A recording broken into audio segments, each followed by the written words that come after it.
የምትፈሩ ሰዎች አንድ ቅዱስ ፍርሃት አንድ ብቻ ነው። እሱም እግዚአብሔርን መፍራት ነው። እግዚአብሔርን ከመፍራት ውጪ ያለ ፍርሃት ሁሉ የውድቀት መጀመሪያ ነው። ፍርሃት ሰይጣን በሰዎች ላይ የሚያደርሰው ጥቃት ነው። ፍርሃት ጨዋነት አይደለም። ፍርሃት ምስኪንነት አይደለም። ፍርሃት የአጋንንት ጥቃት ነው። ወዳጆቼ ፍርሃት ማለት ችግርህን ከእግዚአብሔር በላይ ማድረግ ማለት ነው። ፍርሃት የሰይጣን ማግኔት ነው። ሰይጣንን ወደ ህይወታችሁ አትራክት የሚያደርግ ነገር ነው። ሰይጣን ወደ ህይወታችሁ እንዲመጣ የሚያደርግ ነገር ነው። እረኛ ያለው ሰው አይፈራም። አምላክ ያለው ሰው አይፈራም። በእግዚአብሔር የሚታመን ሰው አይፈራም። በአንድ እጃችሁ አምናለሁ በሌላ እጃችሁ ፈራለሁ ብሎ ክርስትና የለም። ምንም አይመጣም። አሁን በዚህ ዓመት አሁን ከዚህ ቀን ጀምሮ ፍርሃት ታቆማላችሁ። ከሰይጣን ጋር መተባበር ታቆማላችሁ። በቃ ስለ ልጆቻችሁ እንዳትፈሩ፣ ስለ ትዳራችሁ እንዳትፈሩ፣ ስለ ነጋችሁ እንዳትፈሩ፣ ስለ ህይወታችሁ እንዳትፈሩ። በፍጹም ፍርሃት የሚባል ነገር በህይወታችሁ ላይ ለአጋንንት ስልጣን እንዳትሰጡ። ፍርሃት ሰይጣን በሰዎች ላይ የሚያደርሰው ጥቃት ነው። ብዙ ሰዎች ይፈራሉ፣ ጨለማ ይፈራሉ። በብዙ መልኩ ፍርሃት ለአብዛኛው ህመማችን ምክንያት ነው። በብዙ መልኩ ፍርሃት ለአብዛኛው ችግራችን ዋና ሶርስ ነው። የምትፈሩ ሰዎች አንድ ቅዱስ ፍርሃት አንድ ብቻ ነው። እሱም እግዚአብሔርን መፍራት ነው።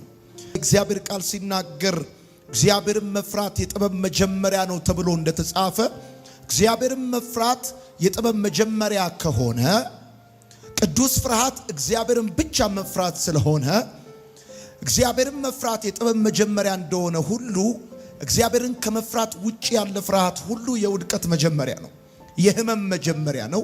የጥፋት መጀመሪያ ነው። ሰዎች መውደቅ የሚጀምሩት ሰዎች በማይሆን የህይወት መንገድ ላይ መግባት የሚጀምሩት ብር ሲያጡ ሳይሆን መፍራት ሲጀምሩ ነው። ወዳጅ ሲከዳቸው አይደለም። ያሰቡት ነገር አልሳካ ሲላቸው አይደለም። መፍራት ሲጀምሩ ነው።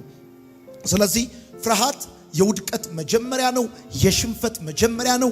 የበሽታ መጀመሪያ ነው።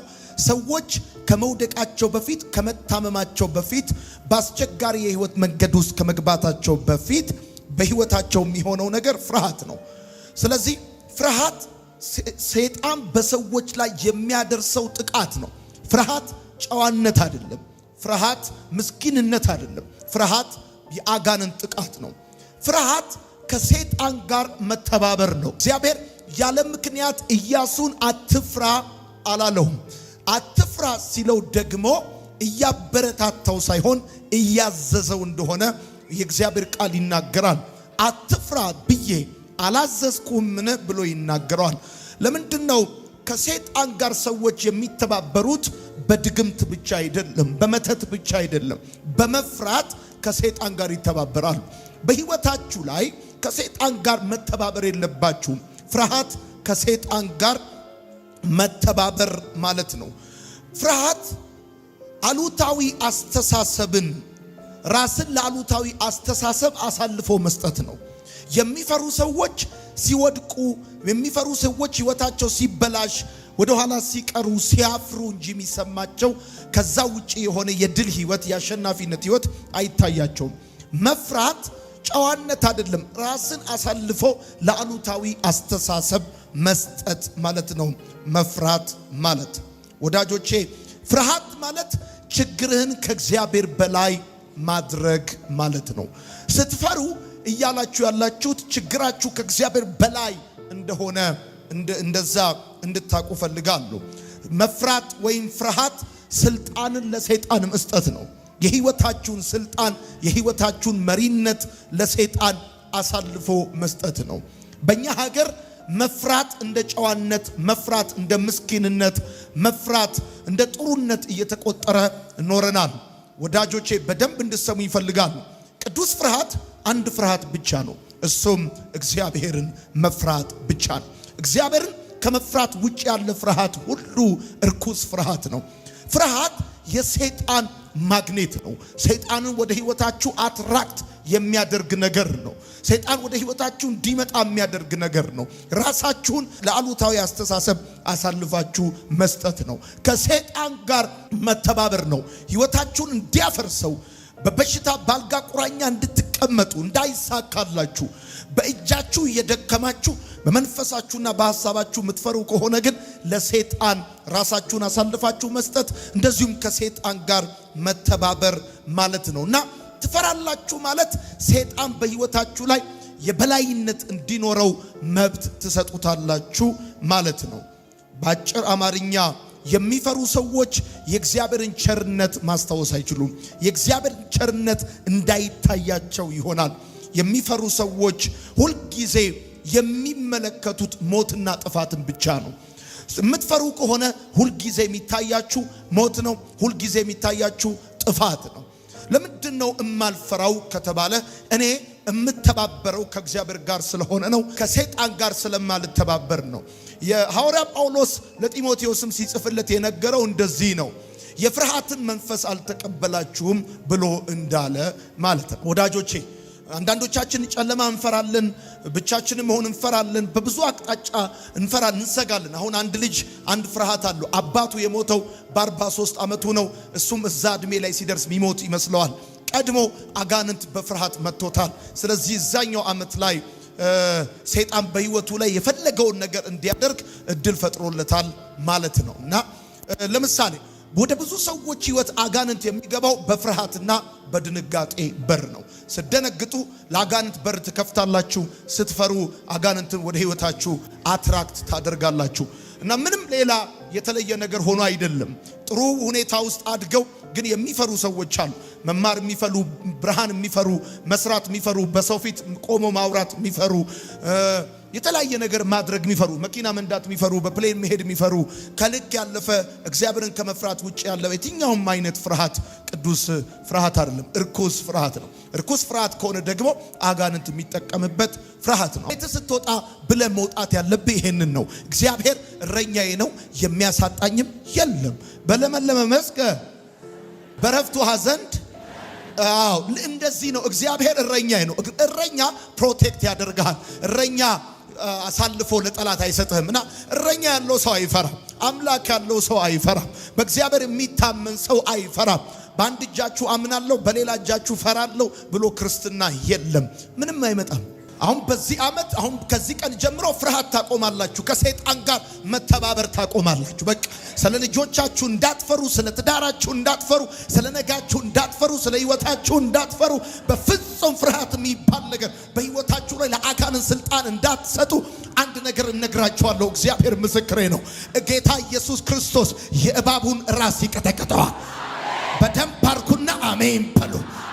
ጠላቶቻችሁ ይመታሉ። አሜን በሉ። ከነሱ ጋር ካለው ከኛ ጋር ያለው ይበልጣል። ካንቺ ጋር ያለው ይበልጣል። አሜን ይባላል። የወደደሽ ይበልጣል። አሜን ይባላል።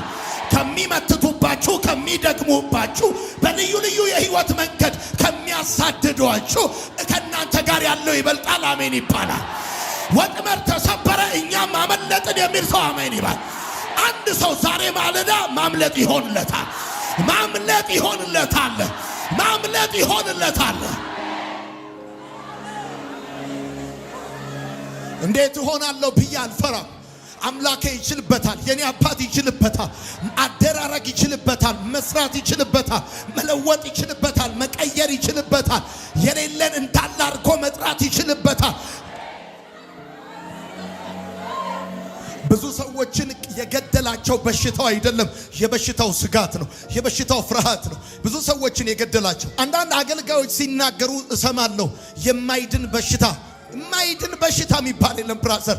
የማይድን በሽታ የሚባል የለም። ካንሰር ቢሆን ይድናል። አሁን በዚህ ሰዓት አልጋቸው ላይ ለተኙ በካንሰር ህመም ላይ ላሉ ሰዎች እነግራቸዋል። ካንሰር አይድንም የተባለ እንኳን ሐኪም እንኳን እንደሱ አይልም። እነግርሃለሁ በጌታ በኢየሱስ ስም ፈውስ ይሆንላቸዋል። የትኛውም አይነት ወደ እናንተ የተላከ የስጋት ጨረር ከዚህ ሰዓት ጀምሮ የተቋረጠ ይሆን። እንድትደነግጡ እንድትፈሩ በህይወታችሁ ላይ ጥርጣሬ እንዲፈጠር ያደረገ የአጋንንት መልእክት በኢየሱስ ስም ይገለበጣል። እኔ ከእግዚአብሔር ጋር ነው የምተባበረው። እኔ ከአባቴ ጋር ነው የምተባበረው።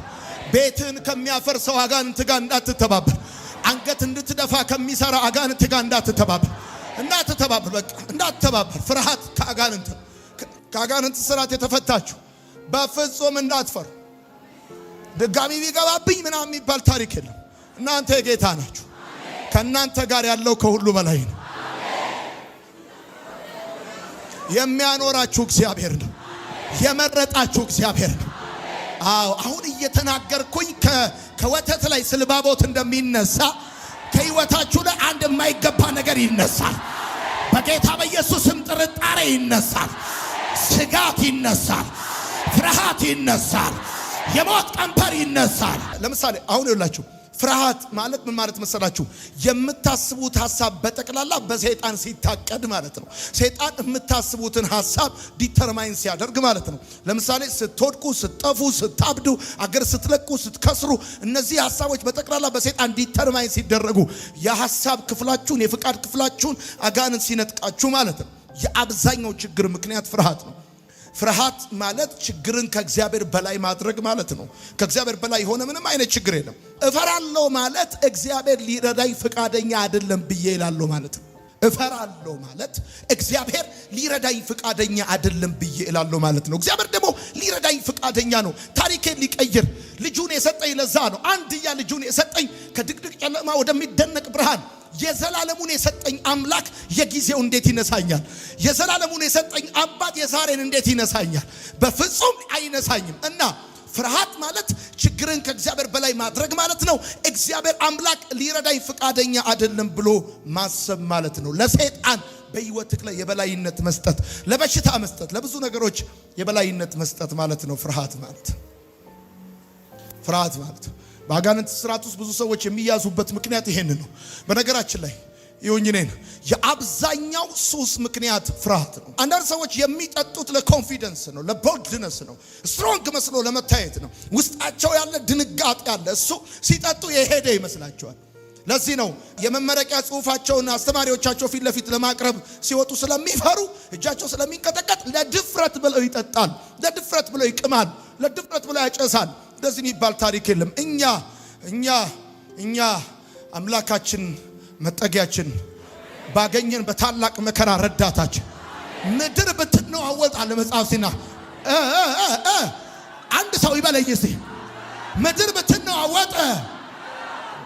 ምድር ብትነዋወጥ ተራሮች ወደ ባህር ልብ ይወሰዱ፣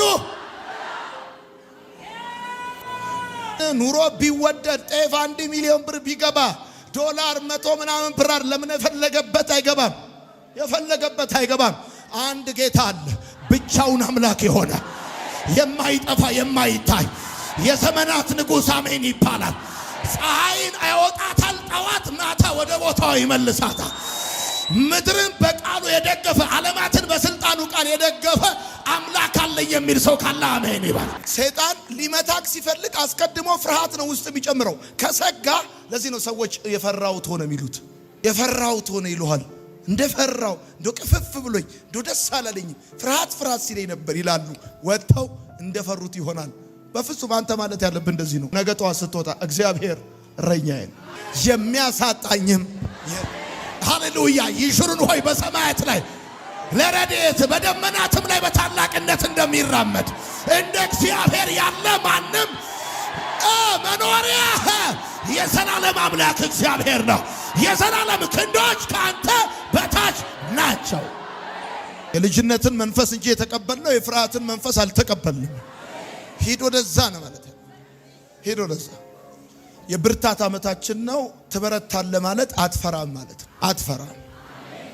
ከቀትሩ ጋኔን ከሌሊቱ አውሬ ማነው? ይሄ የእባብ መንፈስ የድግምት መንፈስ ወሰንጋላ ጠቋር በጨለ የሚመለክ ድግምት የቡና ተላ የሚቀርብለት በበጋ አንጀት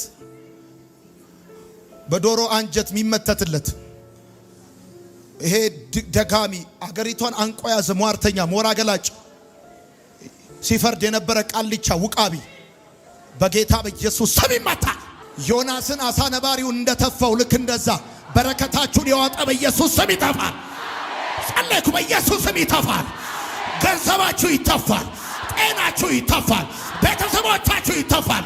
የተወሰነባችሁ ይመለሳል። ሃሌሉያ